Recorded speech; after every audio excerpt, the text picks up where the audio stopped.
nuestra ciudad, que ha sido llamada la heroica, por su tesón hace 200 años en defender la libertad conseguida, celebro la última Eucaristía de este viaje.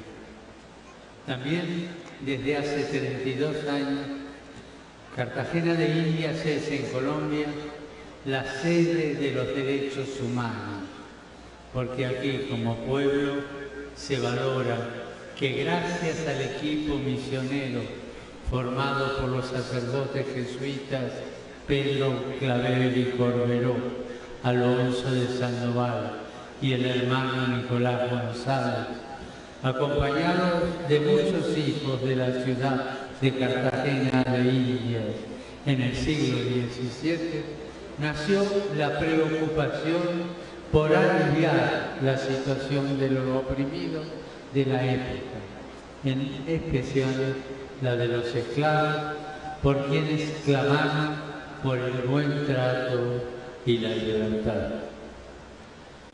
Aquí, en el santuario de San Pedro Claver, de donde de modo continuo y sistemático se da el encuentro, la reflexión, el avance, el seguimiento y vigencia de los derechos humanos en Colombia, hoy la palabra de Dios nos habla de perdón, corrección, comunidad y oración. En el cuarto sermón del Evangelio de Mateo, Jesús nos habla a nosotros, a los que hemos decidido apostar por la comunidad, a quienes valoramos la vida en común y soñamos con un proyecto que incluya a todos. El texto que precede es el de Pastor Bueno, que deja las 99 ovejas para ir tras la perdida. Y ese aroma perfuma todo el discurso que acabamos de escuchar. No hay nadie lo suficientemente perdido que no merezca nuestra solicitud, nuestra cercanía y nuestro perdón. Desde esta perspectiva se entiende entonces que una falta, un pecado cometido por uno, nos interpele a todos, pero involucra en primer lugar a la víctima del pecado del hermano. Y él está llamado a tomar la iniciativa para que quien lo dañó se pierda. Tomar la iniciativa. Que toma la iniciativa siempre es el más valiente. En estos días escuché muchos testimonios de quienes han salido al encuentro de personas que les habían dañado. Heridas terribles que pude contemplar en sus propios cuerpos, pérdidas irreparables que todavía se siguen llorando. Sin embargo, han salido, han dado el primer paso en un camino distinto a los ya recorridos, porque Colombia hace décadas que a tientas busca la paz. Y como enseña Jesús, no ha sido suficiente que dos partes se acercaran, dialogaran. Ha sido necesario que se incorporaran muchos más actores a este diálogo reparador de los pecados. Si no te escucha tu hermano, busca una o dos personas más, nos dice el Señor en el Evangelio. Hemos aprendido que estos caminos de pacificación, de primacía de la razón sobre la venganza, de delicada armonía entre la política y el derecho, no pueden obviar los procesos de la gente. No se alcanza con el diseño de marcos normativos y arreglos institucionales entre grupos políticos o económicos de buena voluntad. Jesús encuentra la solución al daño realizado en el encuentro personal entre las partes. Además, siempre es rico incorporar en nuestros procesos de paz la experiencia de sectores que en muchas ocasiones han sido invisibilizados, para que sean precisamente las comunidades quienes coloreen los procesos de memoria colectiva. El autor principal es el sujeto histórico de este proceso, es la gente y su cultura.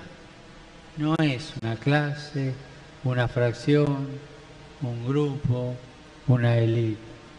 Toda la gente y su cultura. No necesitamos un proyecto de unos pocos para unos pocos, o una minoría ilustrada o testimonial que se apropie de un sentimiento colectivo. Se trata de un acuerdo para vivir juntos, de un pacto social y cultural. Nosotros podemos hacer un gran aporte a este paso que quiere dar Colombia. Jesús nos señala que este camino de reinserción en la comunidad comienza con un diálogo de a dos. Nada podrá reemplazar ese encuentro reparador. Ningún proceso colectivo nos exime del desafío de encontrarnos, de clarificar, de perdonar. Las heridas hondas de la historia precisan necesariamente de instancias donde se haga justicia, se dé posibilidad a las víctimas de conocer la verdad, el daño sea convenientemente reparado y haya acciones claras para evitar que se repitan esos crímenes. Pero eso solo nos deja en la puerta de las exigencias cristianas. A nosotros, cristianos, se nos exige generar desde abajo, generar un cambio cultural, a la cultura de la muerte, de la violencia, responder con la cultura de la vida y del encuentro. Nos lo decía ya ese escritor tan de ustedes y tan de todos. Este desastre cultural no se remedia ni con plomo ni con plata, sino con una educación para la paz, construida con amor sobre los escombros de un país enardecido, donde nos levantamos temprano para seguirnos matando unos a los otros. Una legítima revolución de paz que canalice hacia la vida la inmensa energía creadora que durante casi 2 siglos hemos usado para destruirnos, y que reivindique y enaltezca el predominio de la imaginación. ¿Cuántos hemos accionado en favor del encuentro y de la paz? ¿Cuánto hemos omitido, permitiendo que la barbarie se hiciera carne en la vida de nuestro pueblo? Jesús nos manda confrontarnos con esos modos de conducta, esos estilos de vida que dañan el cuerpo social, que destruyen la comunidad.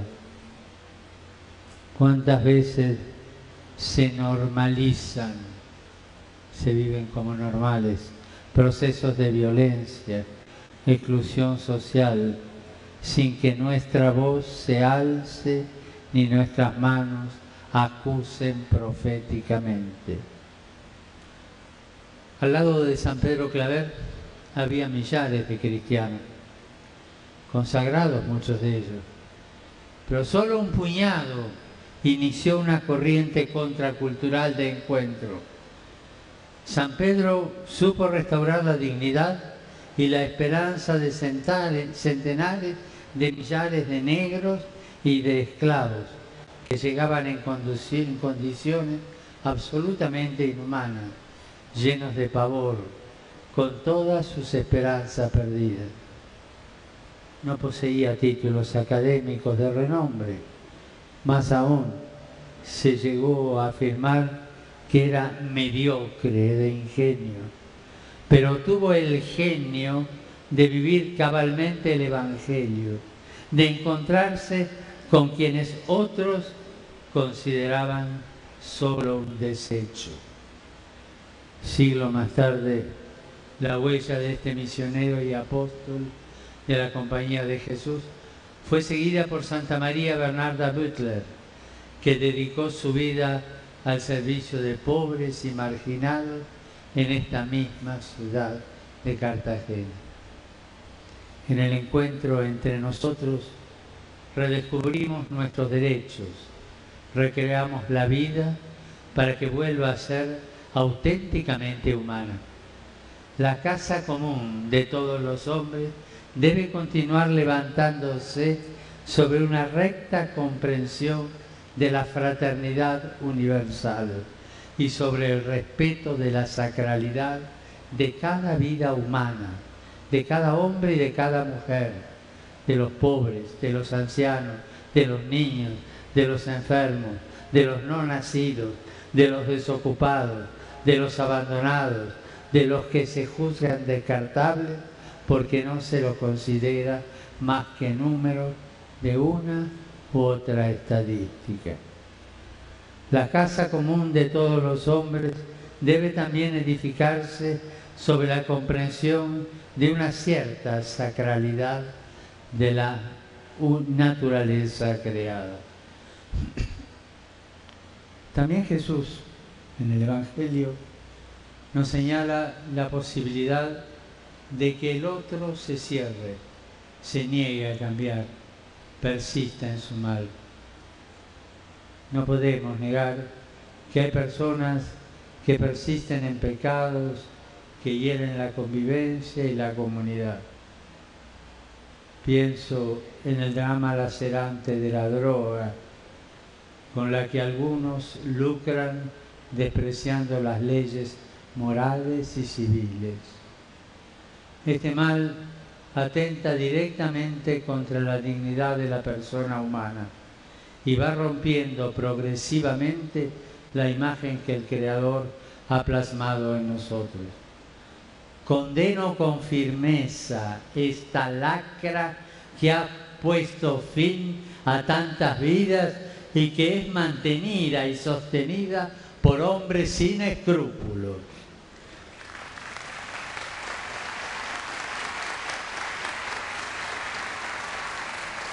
No se puede jugar con la vida de nuestro hermano ni manipular su dignidad.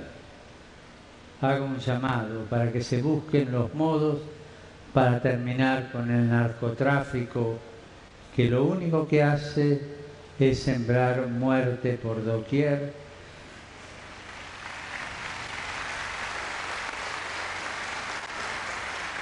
truncando tantas esperanzas y destruyendo tanta familia. Pienso también en otros dramas, como en la devastación de los recursos naturales y en la contaminación, en la tragedia de la explotación laboral. Pienso en el blanqueo ilícito de dinero, así como en la especulación financiera que a menudo asume rasgos perjudiciales y demoledores para enteros sistemas económicos y sociales, exponiendo a la pobreza a millones de hombres y mujeres. Pienso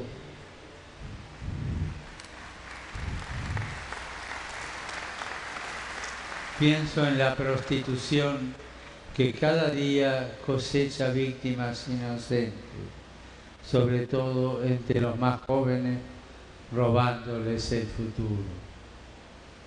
Pienso en la abominable trata de seres humanos, en los delitos y abusos contra los menores, en la esclavitud que todavía difunde su horror en muchas partes del mundo, en la tragedia frecuentemente desatendida de los emigrantes con los que se especula indignamente en la ilegalidad. E incluso también se especula en una aséptica legalidad pacifista que no tiene en cuenta la carne del hermano, la carne de Cristo. También para esto debemos estar preparados y sólidamente asentados en principios de justicia, que nada disminuyen la caridad. No es posible convivir en paz sin hacer nada con aquello que corrompe la vida y atenta contra ella. A este respecto, recordamos a todos aquellos que con valentía y de forma incansable han trabajado y hasta han perdido la vida en la defensa y protección de los derechos de la persona humana y su dignidad. Como a ellos, la historia nos pide asumir un compromiso definitivo en defensa de los derechos humanos, aquí en Cartagena de Indias, lugar que ustedes han elegido como sede nacional de su tutela.